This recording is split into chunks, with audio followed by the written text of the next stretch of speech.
Homélie du Père Gilbert Adam sur l'Évangile selon saint Luc, chapitre 5, versets 1 à 11. Or, la foule se pressait autour de Jésus pour écouter la parole de Dieu, tandis qu'il se tenait au bord du lac de Génézareth.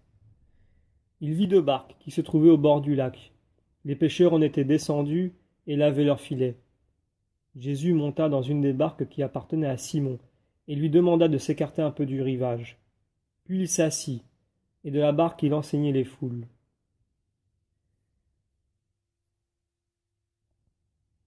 Jésus se trouvait sur le bord du lac de Génézareth.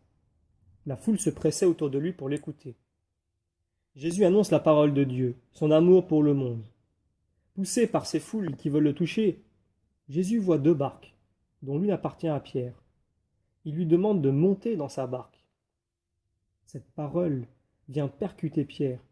Elle est une mise en condition pour l'écouter. Jésus est dans sa barque, s'adressant à la foule qui est sur le rivage. Pierre est à côté de Jésus pour assurer la stabilité de l'embarcation. Il entend le discours, mais il capte aussi la voix, la dimension corporelle de Jésus qui s'adresse à la foule. Il est proche physiquement de lui, d'une certaine manière dans son intimité. Il perçoit l'effort corporel de s'adresser à une foule. La parole, dans sa dimension charnelle, vient à lui, le rejoint à son poste de travail, dans son quotidien et touche son désir, le désir de chacun de nous. Il y a tant de possibles non explorés dans nos vies, tant d'attentes qui sont enfouies en nous. Comme Pierre, nous demandons à l'Esprit Saint la grâce d'écouter la parole de Dieu pour entrer dans sa connaissance. Marie a reçu Jésus en elle. Par elle, l'humanité l'a accueilli.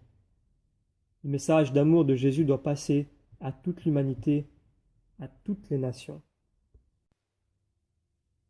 Quand il eut fini de parler, il dit à Simon : « Avance au large et jetez vos filets pour la pêche. » Simon lui répondit : « Maître, nous avons peiné toute la nuit sans rien prendre, mais sur ta parole, je vais jeter les filets. » Et l'ayant fait, ils capturèrent une telle quantité de poissons que leurs filets allaient se déchirer.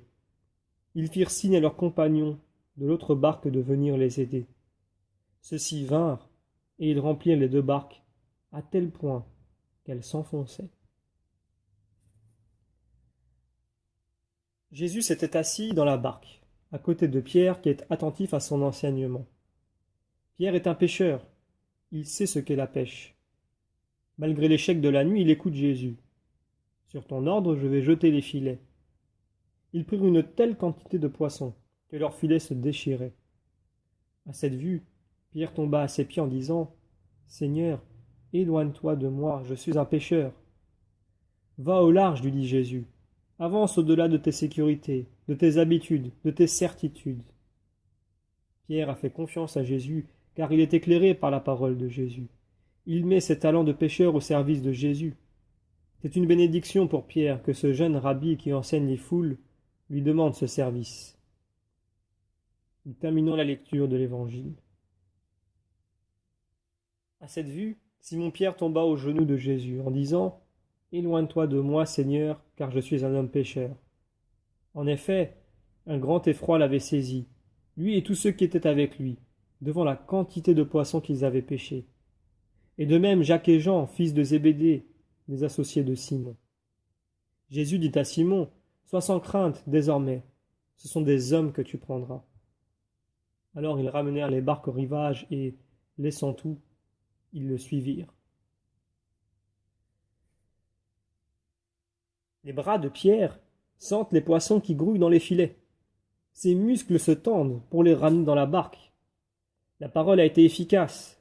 Ce qui devait se produire s'est produit. Pierre éprouve à la fois attirance et effroi.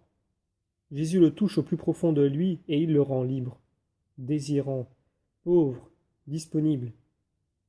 Pierre, se jetant aux pieds de Jésus, lui dit : « Éloigne-toi de moi, pécheur. » Dans cette prostration, Jésus propose à Pierre de le suivre.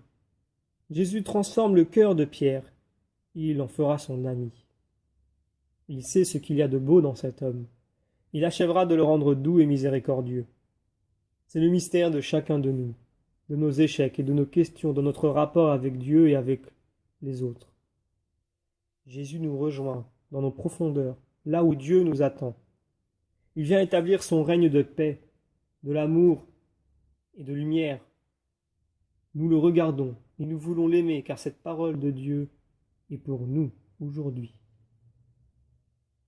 Nous demandons la grâce de nous laisser séduire par Jésus pour le rejoindre et l'aimer.